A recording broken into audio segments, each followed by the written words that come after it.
ఆచి చికెన్ మసాలా.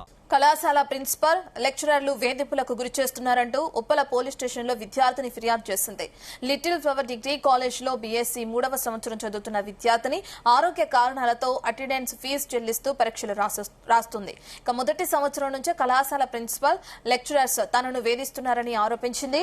2వ సంవత్సరంలో తన వ్యక్తిత్వంపై తప్పుగా ప్రచారం చేయడం, ఫోన్లోని ఫోటోలను షేర్ చేస్తూ వ్యక్తిగతంగా ఇబ్బందులకు గురి చేశారని తెలిపింది. వేధింపులపై గతంలో ఉప్పల్ పోలీసులకు ఫిర్యాదు చేయగా ప్రిన్సిపాల్ సంధికి వచ్చి ఇబ్బందులు ఉండవని హామీ ఇచ్చారని, అనంతరం కక్షపూరితంగా కొన్ని పరీక్షల్లో ఫెయిల్ చేశారని ఆరోపించింది.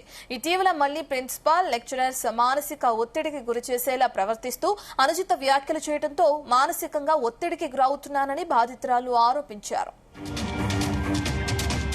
మా అమ్మాయికి ఇష్టం లేకపోయినా కూడా కాలేజ్ పెద్దది మంచిగా ఉంటుందని జాయిన్ చేస్తే వాళ్ళు ఫస్ట్ ఇయర్ నుంచి హెరాస్ చేస్తున్నారండి మా అమ్మాయిని. ఇంతకు ముందు చెప్పినట్టుగా విపరీతమైన హ్యూమిలేషన్.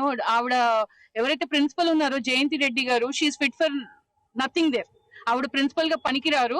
ఆవిడని చూసుకుంటూ ఆ ఫ్యాకల్టీ మిస్ మంజుష, మిస్ ధ్వని అయితే మరీ విపరీతంగా మాట్లాడారు. ఒక ఆడపిల్లని ఎలా మాట్లాడగలుగుతారండి?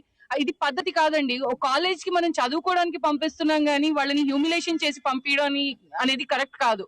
మా ఫోన్స్ తీసేసుకొని మా పర్సనల్ ఫొటోస్ అన్ని వాళ్ళ ఫోన్స్ కి ట్రాన్స్ఫర్ చేసుకొని అందరూ ఫ్యాకల్టీకి చూపించి, పేరెంట్స్ కి చూపించి అమ్మాయిలాగా తయారవ్వద్దు, అబ్బాయిలాగా తయారవ్వద్దు అని చెప్పి మా ఫొటోస్ అన్ని వైరల్ చేశారు.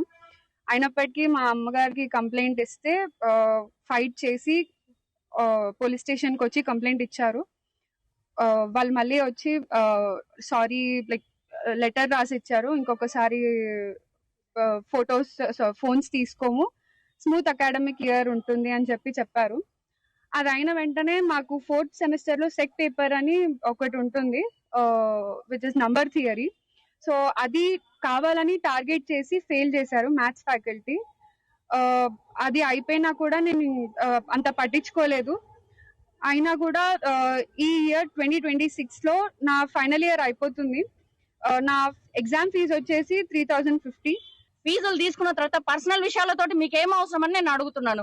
ఈ రోజు మేము ఏదైతే కంప్లైంట్ చేయడానికి వచ్చినామో దీని మీద పోలీసు వాళ్ళు కూడా తగిన చర్యలు తీసుకోవాలని, తీసుకోకపోతే కాలేజీని మేము ఊరుకోమాక